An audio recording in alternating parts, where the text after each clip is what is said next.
Okay, so we're going to start from page 122. We're going to talk about two different grammatical features over here on page 122. Okay.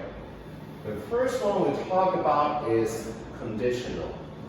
What do you mean conditional? It means that we are making an assumption on something. So we're going to start a sentence by using the term if.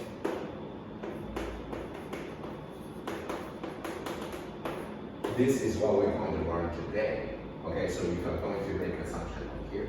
And also another one we're going to talk about is that when somebody did something, what else happened? So we can use with and the object complement. This is the object. This is what we call object complement.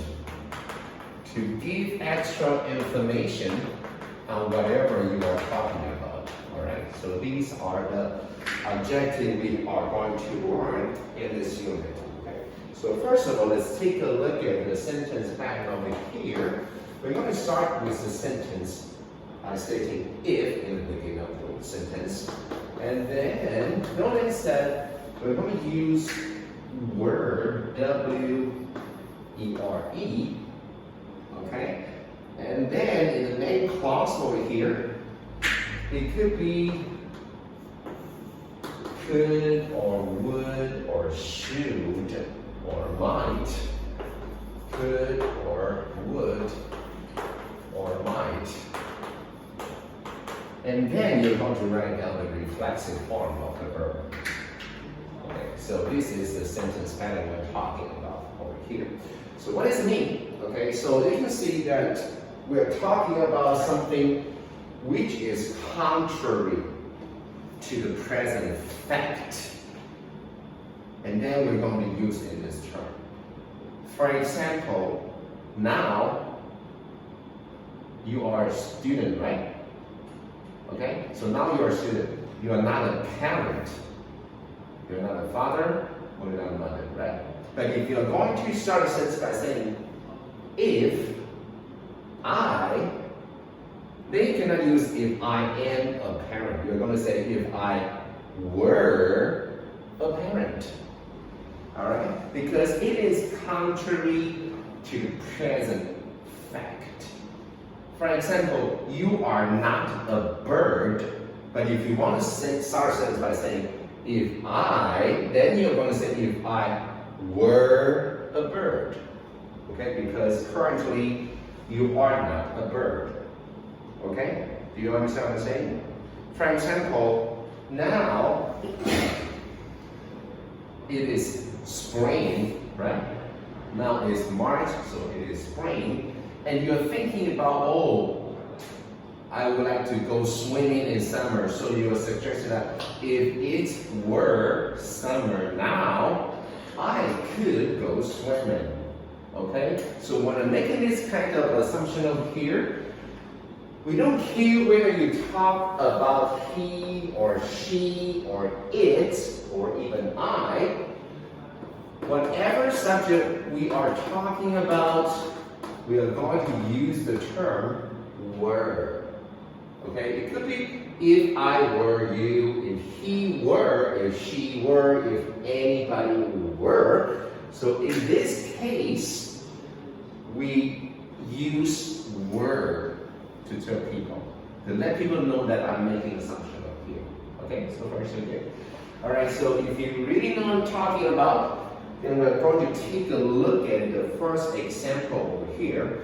In the first example, he said Tom isn't home at this moment, so he won't watch the sunset from the balcony.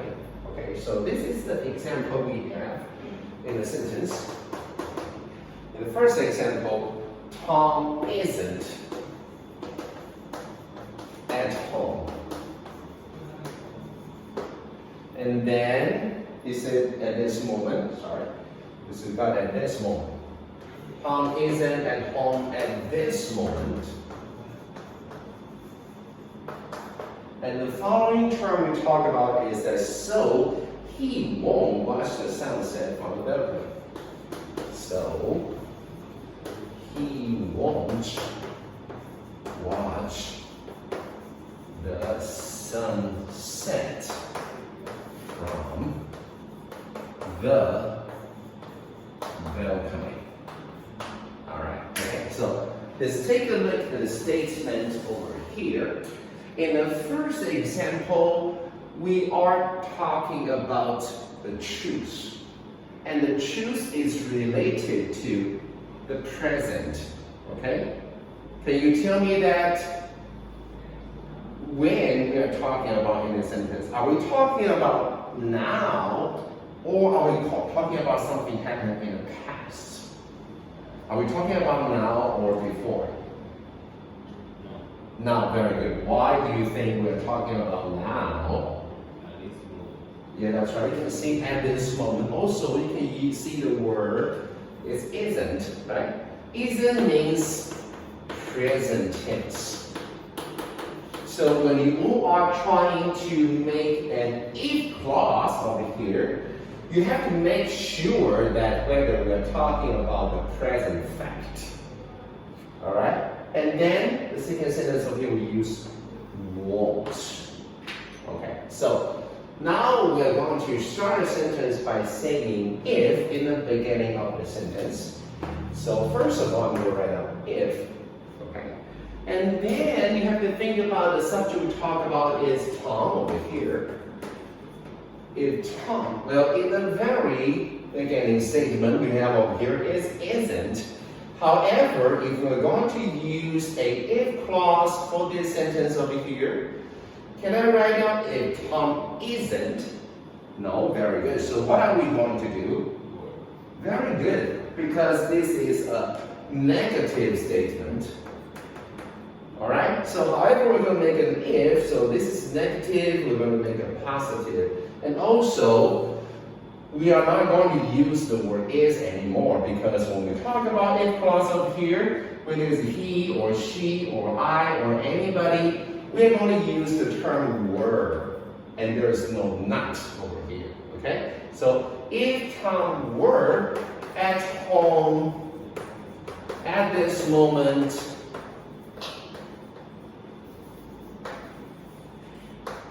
comma, and once again, there is no need for you to write down the word so, okay? So he, okay, so think about the wouldn't over here. Can I use the word will over here? You can see that these are the past tense of something. For example, could is the past tense of the word can, all right? And would is the past tense of will. And might is the past tense of may. So over here, there's one very important feature is that we are going to use modal verb. And these modal verb we're going to use over here are the past tense. This is something we're talking about with past tense or modal verb. Okay? It means that you cannot write down W-I-L-L in this sentence pattern because we are referring to something, to an assumption that is contrary to the present. Notice I use the word contrary, it means that totally different. Okay, so because he isn't at home, he won't watch the sunset. So on the contrary, so he won't, would, this one? That's right, very good. So this is the past tense of the will. So this is negative. On the contrary, then he would.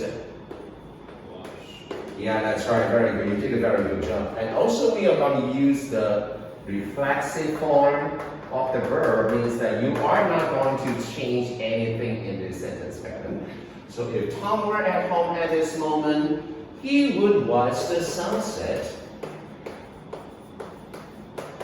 from the balcony. Alright, so in this sentence, we're talking about something which is contrary to the present fact. Then we can use this sentence pattern. Alright, and another thing that I want to remind you is that whenever we're going to use this sentence pattern, you can take a look at here, okay? We can also forget our word, but I'm going to put the word, you can forget about the word if, and you can write the word in the beginning of the sentence. That means that I can also write down as were somebody is somebody. Alright? So in this case, if Tom were at home at this moment, I can also simply use were Tom at home at this moment. That's another way for you to talk about this sentence pattern. Alright, so that's the answer to the first example. Now I'm going to copy the second example over here. So you can try to think about what you are going to do with the second example over here. And the second example is she isn't here now. She can't lend me a helping hand. When we talk about lend somebody a helping hand, it means that to help somebody. So that's the term we talk about up here. So in the second example, we are going to take a look at the feature of the sentence is that as she isn't. And notice that the word as over here means because. Alright? Whenever you see the word as, it could be when, it could be as. There are many different kinds of meaning for this word.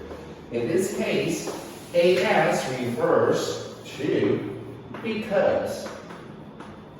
It means because, alright? You can say, because she isn't here, or as she isn't here. That's the meaning of the word.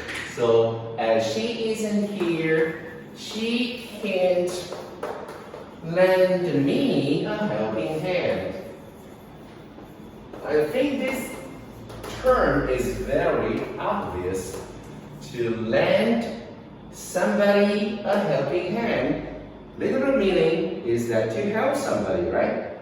Okay, so I think there's not much problem here. So once again, we want to make sure, what are we talking about? Are we talking about now, or are we talking about before?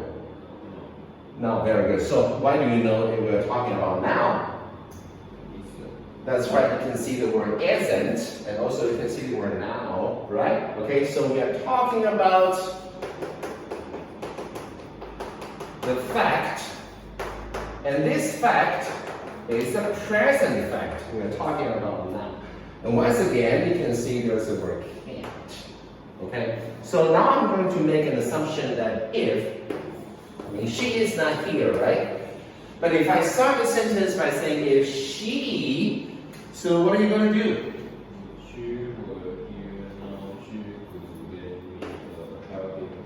Excellent, very good. You did a very, very good job. So we can say if she were here now, she, once again, you're not going to write down the word can or will or may. We are going to use the past tenses, right? So the past tense of can will be could.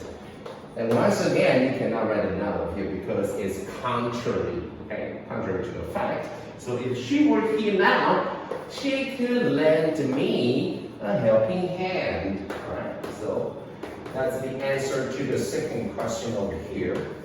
And once again, if you see in this sentence pattern over here, is there another way for you to say the same thing? If I said, if she were here now, what else can I say?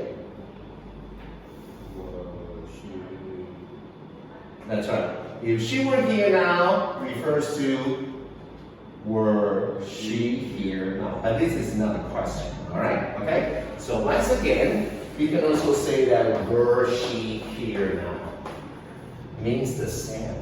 Okay? Alright, so that's the second example we're talking about. So in this sentence pattern here, one more time, we're talking about something which is contrary to the present fact. So this is contrary, and also the subject, whatever subject we're encountering, we're going to use the word. And you can also omit word right now as were somebody, something. Alright? And then there is another multiple choice in exercise number 3. So try to take a look at exercise number 3 to see if you know the answer to this one.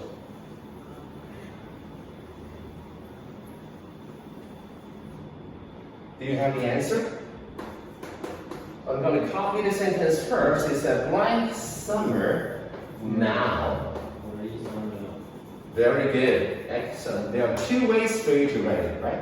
So blank is summer now, and then I could go snorkeling.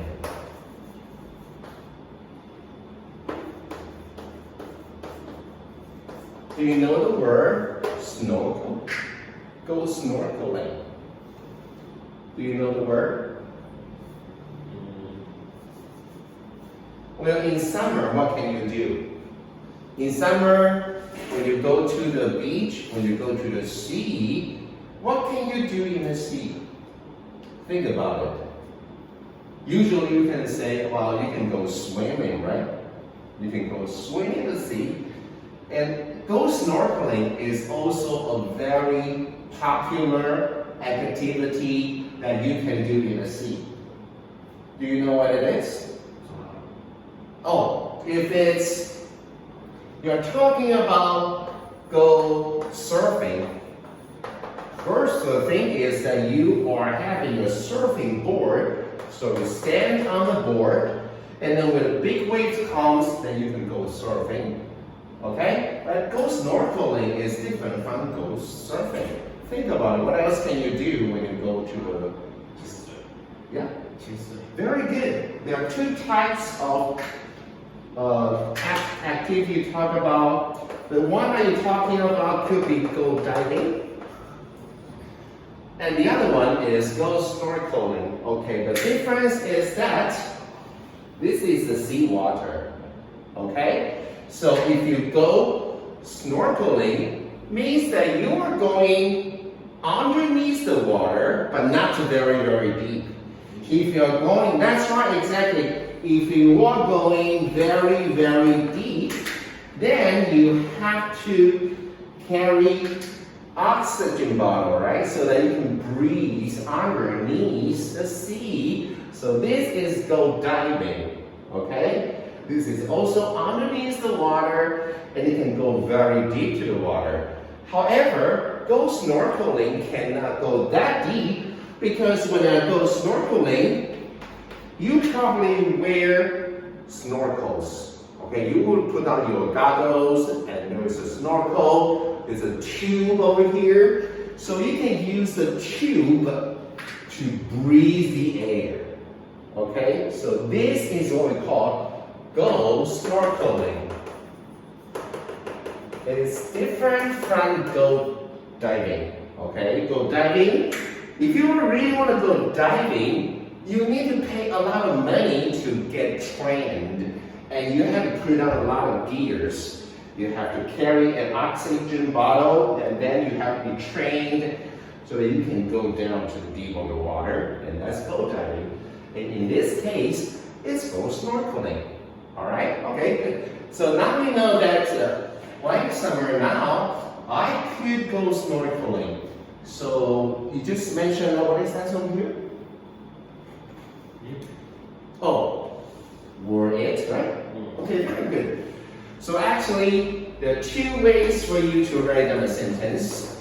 One possibility is that were it summer now, right? However, actually, were it summer now means that if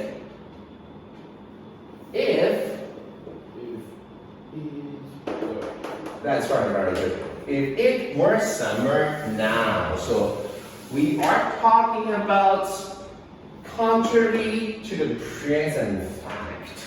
That's the first thing we talk about. Okay, so far so good. All right. Any question? Okay. So if there's no question, we are going to move on to the second sentence pattern over here, which is also contrary to the present fact.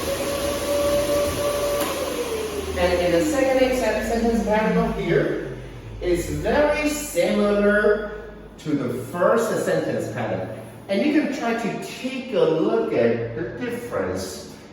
Can you identify the difference between them? What is the difference between the first sentence pattern and the second sentence pattern? Do you notice anything?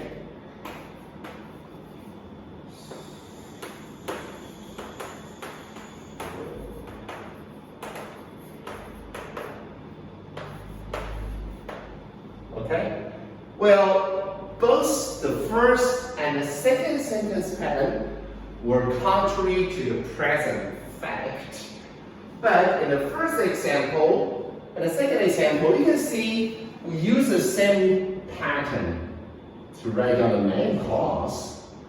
But in the if clause over here, we're talking about whether it involves an action. In the second example over here, you can see there's a verb, means that somebody did something. All right? So it could be swim or any activity that we're talking about. And in this case, the VED over here stands for the past tense.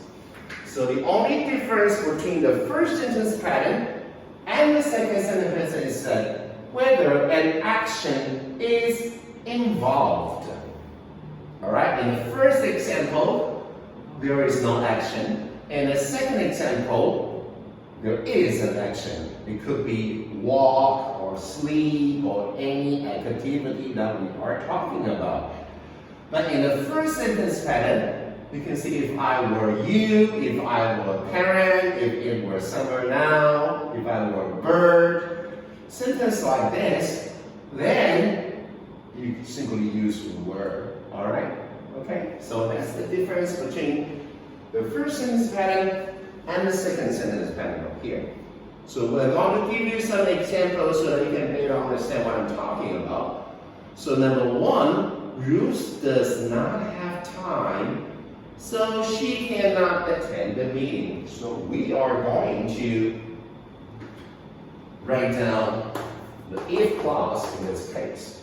Okay? First of all, we're talking about Ruth doesn't have time, right? Ruth does not have time, and she cannot attend the meeting.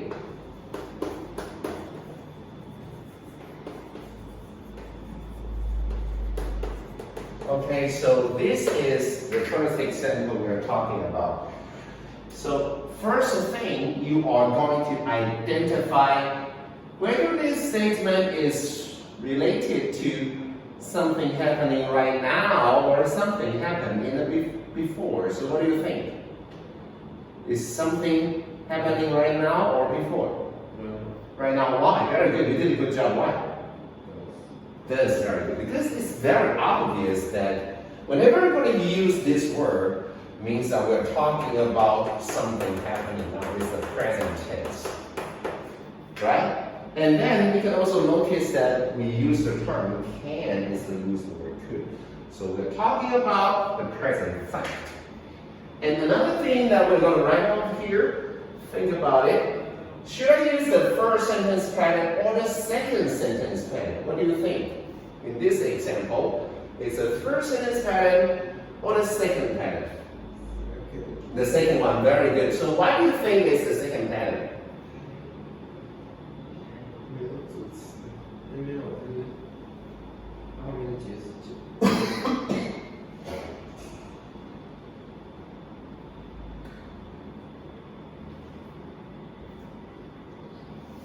In the second sentence pattern, think about it. This is what we call an action.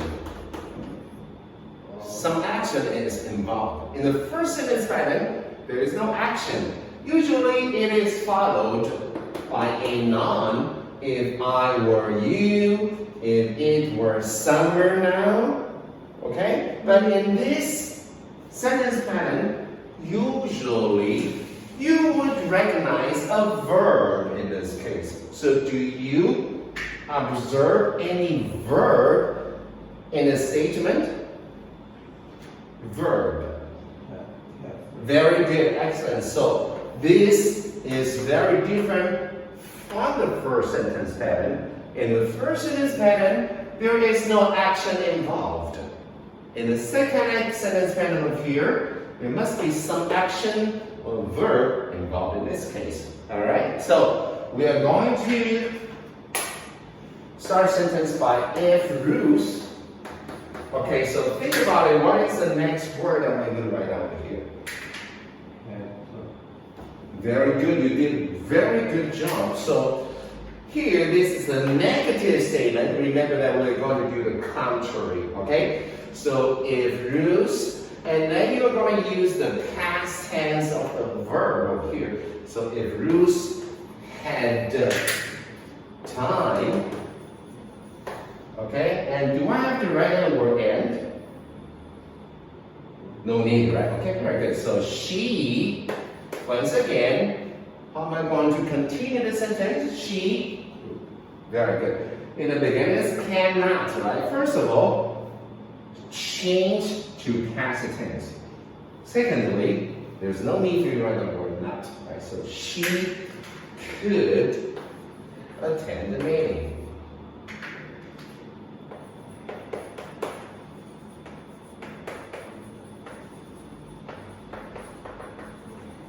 All right, so far so good. Okay, so that's the first example we have here.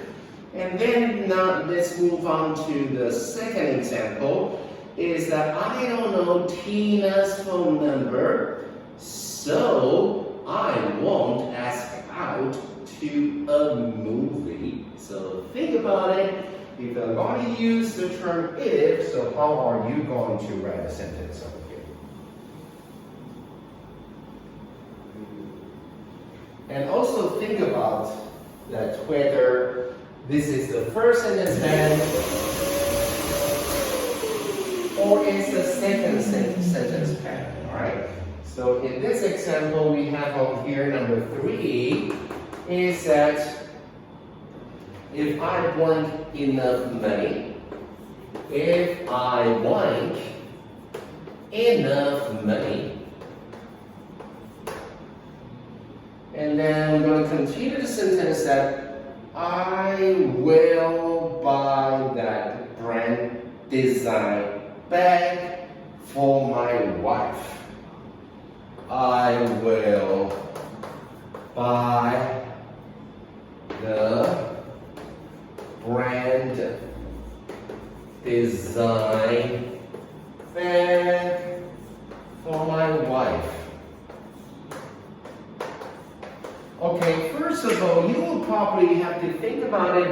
What does it mean, brand design bag? Okay, do you know what brand design bag is? Yes or no?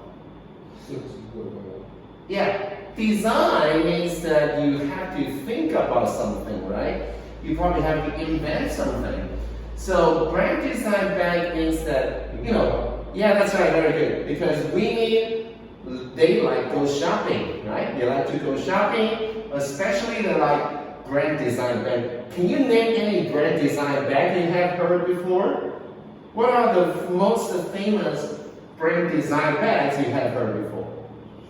Chanel, that's very good. It's a very famous brand design bag. All right, okay. So this is when we talk about famous brand design bag.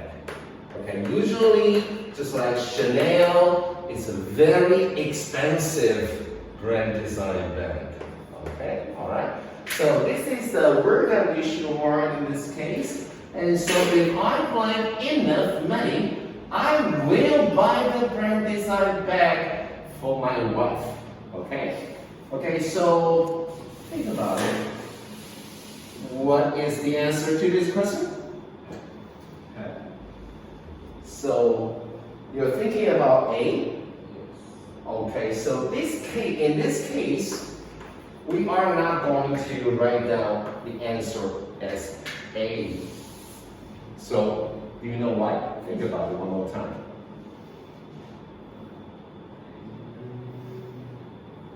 In this case, usually, we will tell the difference by looking at one key word. If you observe one key word, that's right, very good. The key word we have over here is will. If I change the word will into the word would, then the answer would be had. Would be better. Alright? However, the answer over here is will, so we are not going to use the past tense. Okay? We're going to use the present tense. So the answer is supposed to be if I have enough money. So the answer over here is B. Okay? So I want you to think about it. What is the difference when you say, if I had enough money, I would buy the brand design bag for my wife? Or if you're talking about, if I have enough money, I will buy a brand design bag for my wife. What is the difference? You know what I'm saying? Well, you can say, if I had enough money, I would buy the bag. Or you can say, if I have enough money, I will buy the brand design bag. Can you tell the difference? Actually, there's a slight difference in the meaning. Try to think about it. Yeah. What is the difference? 因为它是假设，然后一个是未来会，是吗？两个都是假设，这两个都在假设某件事。这个很像国中学过的感觉呢，这个是高中学的。What is the difference between them? I believe you must have learned sentences like, I'll show you some examples.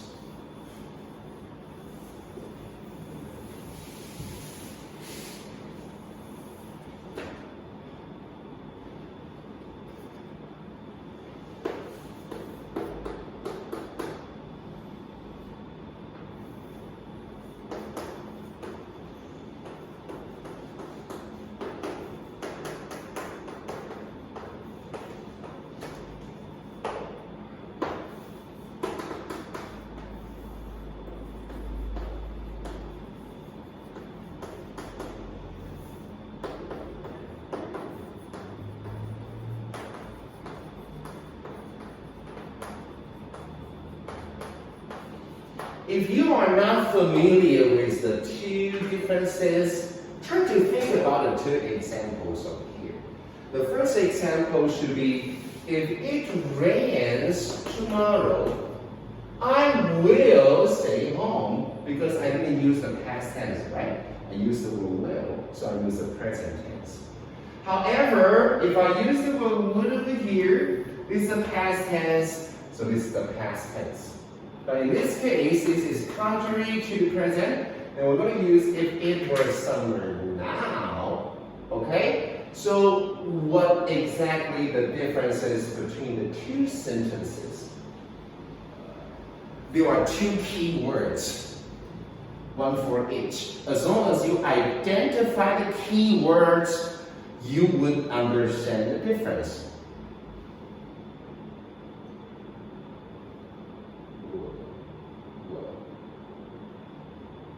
Well, would, very good. So what is the difference between will and would? Well, actually, if you take a look here, this is tomorrow. This is now.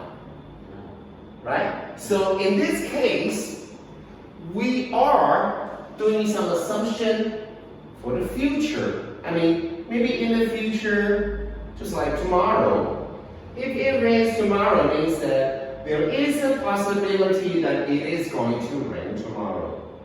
So this is an assumption on the future. And there is a great possibility that it might rain. Okay? In the second example, we are not talking about the future. We are talking about right now. Okay? Right now, it is not summer. So in this example, we are talking about something contrary to the present fact. This is what we have in the second example. Do you notice the difference? If I say, if it rains tomorrow, I will stay home, I'm talking about future. And I'm thinking about there is a big possibility that I will do this. However, if you use this sentence pattern here, we are talking about something contrary to the present fact. Means that it is not summer now.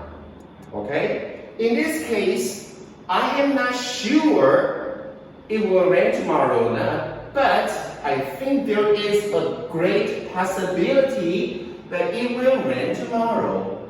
So I didn't say that if it rains tomorrow, I will stay at home. Okay? So think about the two differences over here.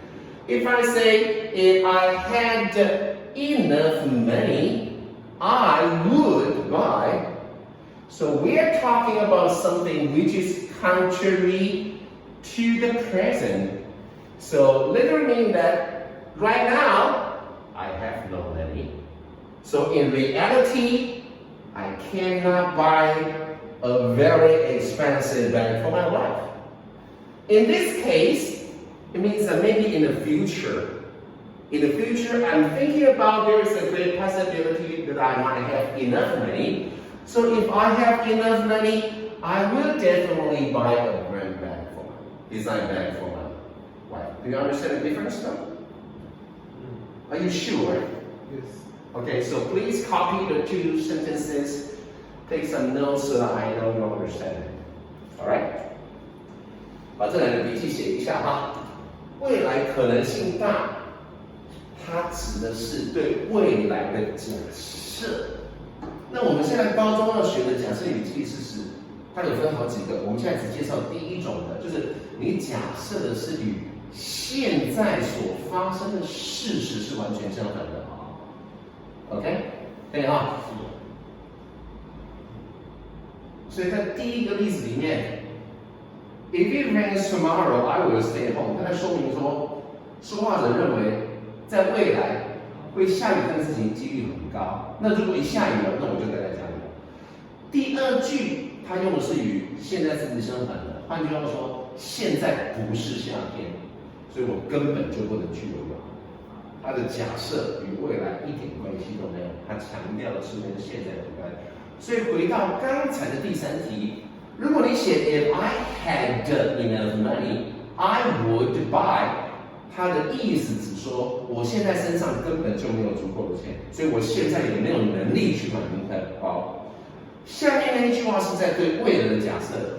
好，以后哪一天如果我有足够的钱，而且说话人认为这件事情发生的几率蛮高的，他可能已经预料到他接下来会升职啊，或者他接到一个很大的订单，所以以后只要我有钱，我就一定会买名牌包给我太太 ，OK 吗 ？So that's the difference when we are talking about which is something contrary to the present fact, or maybe there is a great possibility that might happen in the future. So that's the difference between them. Okay. Are you sure that you really understand what we're talking about? Okay, very good. So that's the first example, the first sentence pattern. And then we're going to move on to the second sentence pattern is that how are you going to give additional information on something? That is the second example we are going to talk about. Okay, so in this second example, you can see that I write on the sentence pattern like this, is that the third one we have here, somebody did something. Actually, you could put a period over here. For example, I watched TV for 2 hours, he played basketball in the park, stop, right? So you finish the sentence. However, if you want to give people more information on this statement, so you can start by saying with, and then the object, and then it could be followed by a VING form or past participle form to give extra information on what is going on. All right? And also you can use the prepositional phrase to tell people to give more information on that. So these are the possible object complement for you to finish over here. For example, you can see this one is an active voice, and this is a passive voice. And also you can use a prepositional phrase to give extra information. Alright? So if you are still confused with what I'm talking about, I'm going to give you some very apparent example here.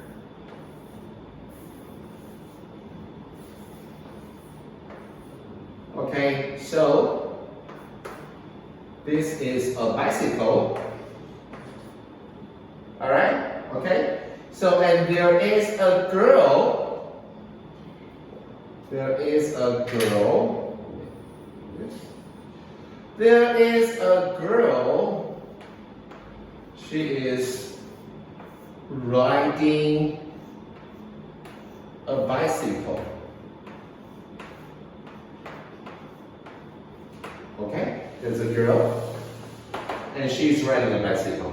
Alright, so I can, if I try to give you some information on the picture, where I can see the girl, I can say the girl is riding a bike. Well, is it okay? I mean, this sentence is okay, right? You can put a period over here, then you finish the sentence, right? So you can say, oh, the girl is riding a bike.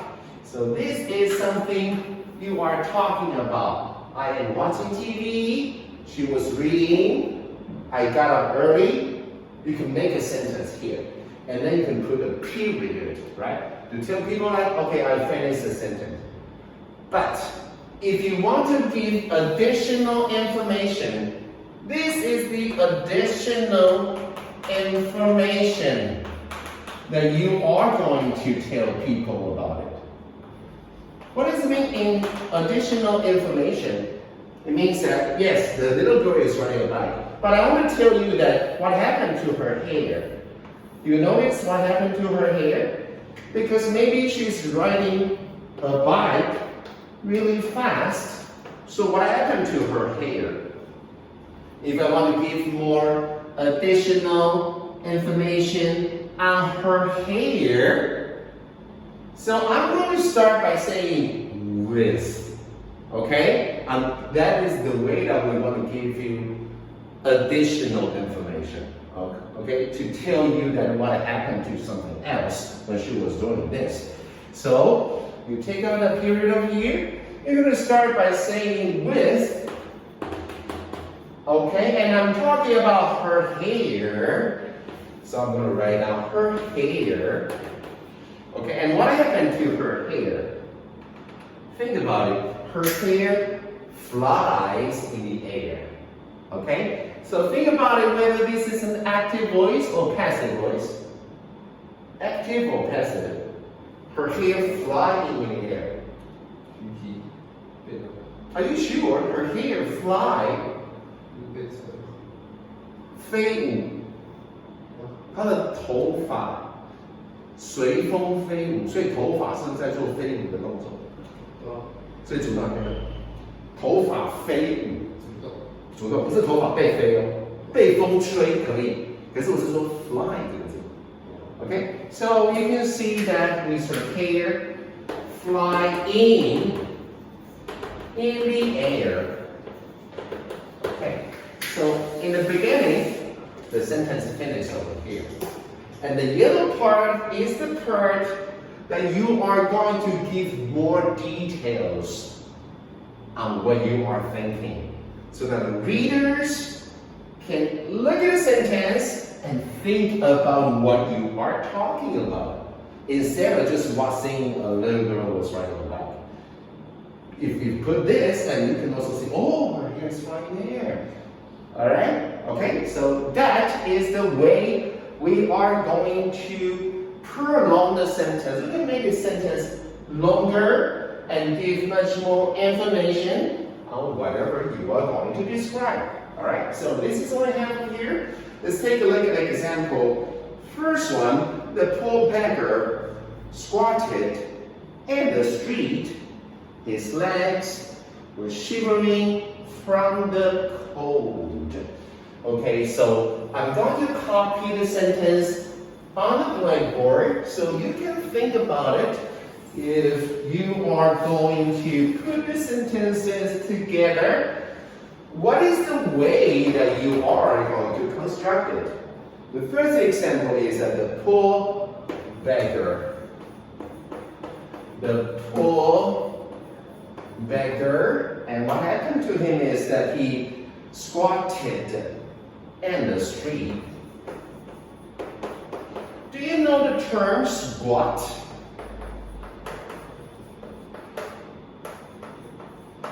Right now, I am standing. Now I'm standing, right? But if you're standing too long, maybe you feel tired. So what would you do? You would probably like to sit down, right? So squat is between your standing and your sitting and your squat. What is it? I'm standing, right? I'm sitting down. So what is in between? You bend your knee. That's right. Okay? And this is the past tense of it. And also, there's the word beggar. Do you know what a beggar means? Beggar. B-E-G-G-A-R. Beggar. What does it mean? That's right, very good. First of all, maybe you can try to learn this word first. B-E-G, beggar.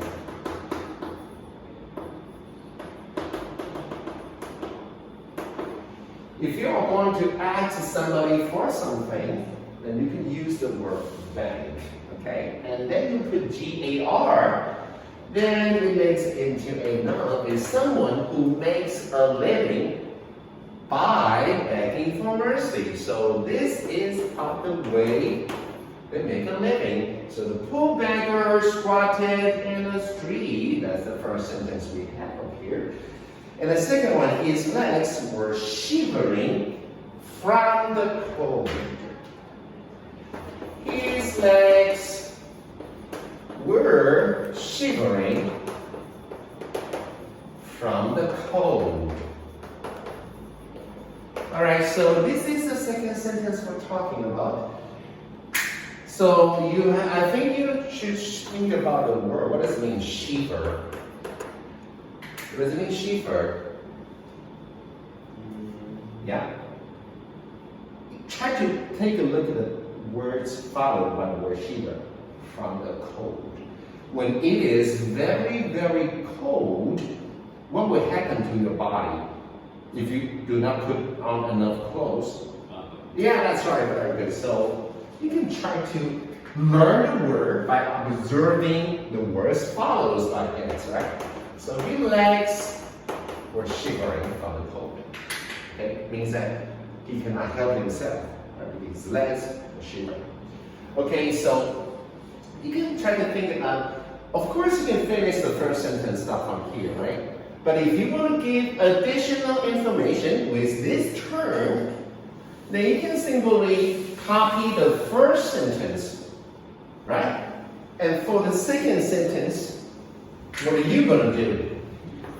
Can you read your answer so I can understand whether you don't understand or not? The poor beggar squatted in a street, and then with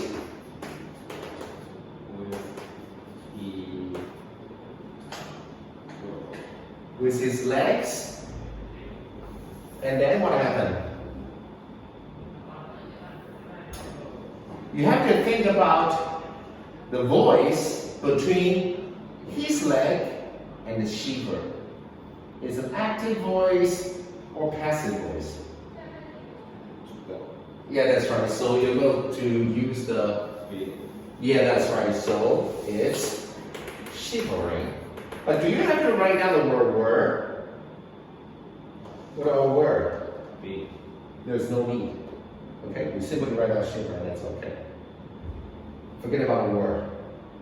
Because we're going to do it this way. Active voice, B-I-N-G. Passive voice, PP. There's no need for you to write down the beeper, okay? Okay, so is this like shivering from the cold? Well, that's the answer to the first question. Okay? So do you understand? Okay.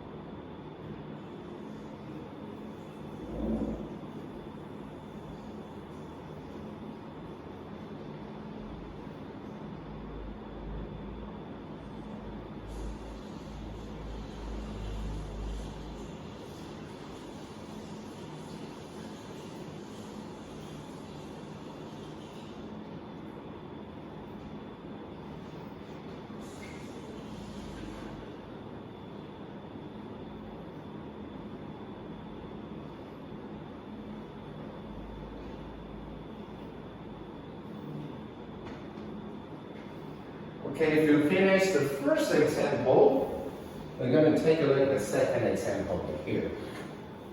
Alright. So in the second example, we're talking about the dog lay quietly on the floor. So in the second example is that the dog lay quietly on the floor. And then the second example we have over here is that his leash was fastened in the chair. Okay? Sorry, 我好像打错字，我看一下。就是把 C 跟 E 划掉。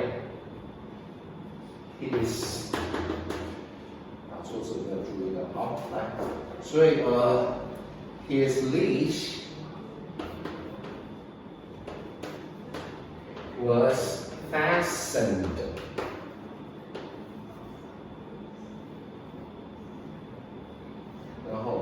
To the chair. 后面应该是这样子才对，好不好？这边帮我改一下。Okay, so there are some information that you should know about the word. For example, what does it mean? Lay. Do you remember what it means? Lay. What does it mean?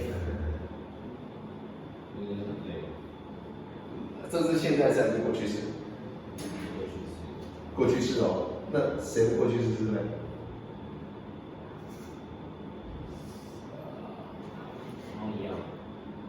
一样吗？所以这个字的中文怎么样？躺着原型是谁？跟说谎一样。That's right. 所以躺这个字或位于这个字 ，lie, lay, land. Okay? This first one. This is past tense. The dog lay quietly on the floor. His leash, you know, if you're walking your dog, you should have his leash on, right? Otherwise, you're going to run around. His leash was fastened to the chair. So there's a word called fasten. Do you know what the word fasten means? For example, if you are taking an airplane,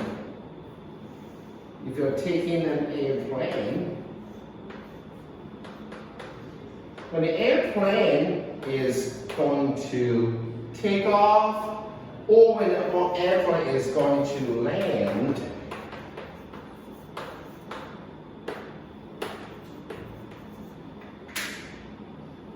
When the airplane is taking off or when the airplane is landing, then it will be a little bit dangerous.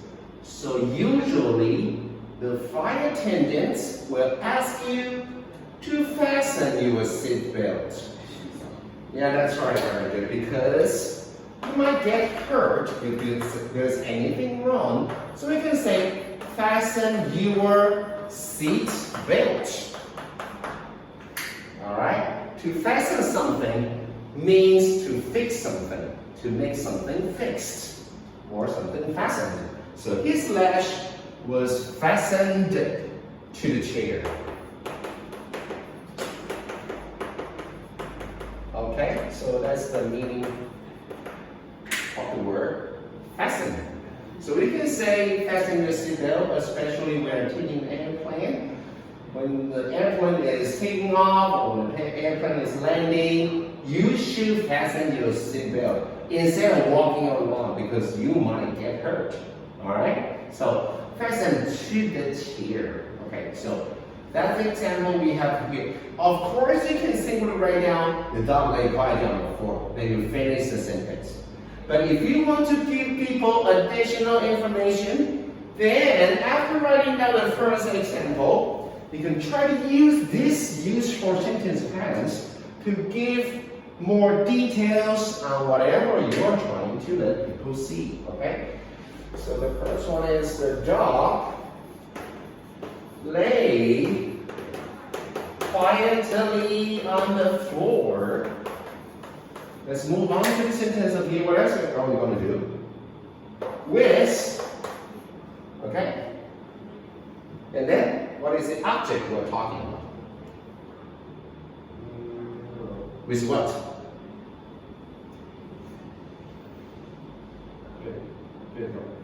Yeah, that's right. So after writing down the word with, what is the object? His lash. And then his lash was fastened, so it's a passive voice, right? Passive voice. So there is no need for you to write down was. You simply use the past participle. Is his lash fastened to the chair? Okay? You can answer that? Okay, very good. So that's number 3. Number 2, sorry. And then we're going to take a look at the question number 3. Iris walked up to the boy she had a crush on. And the second example is that she had a big smile on her face. So once again, we're going to give additional information to describe the sentence we have up here. So how are you going to do that? In the first example, I'm going to copy the sentence up here. Is that Iris walked up to the boy she had a crush on. Iris walked up to the boy she had a crush on. Do you know the term have a crush on somebody? Have a crush on somebody. Hello? You guys know what it means, have a crush on somebody? Huh? What is it?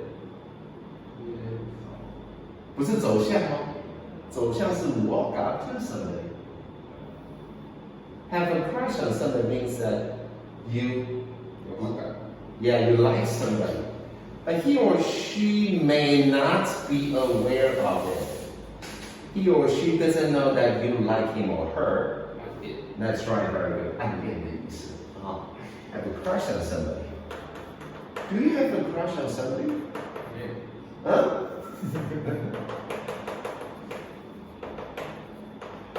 Okay, so Iris looked up to the boy she had a crush on.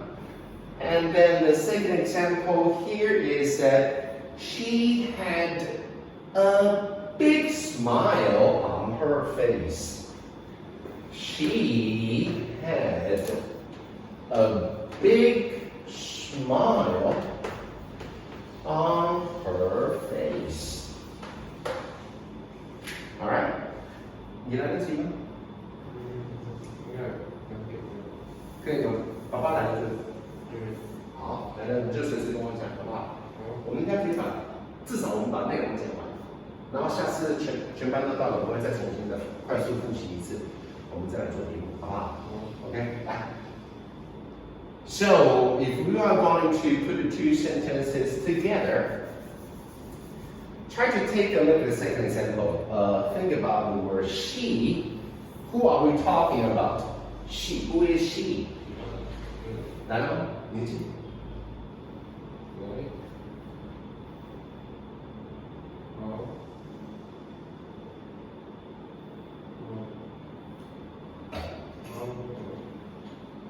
到了。跳出去了。那你讲完没事？好，那我讲快一点。第一句讲完了，对不对？What we are talking about? What is the object?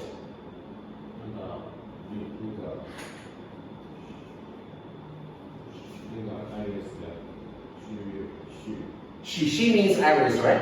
So we are talking about with what? With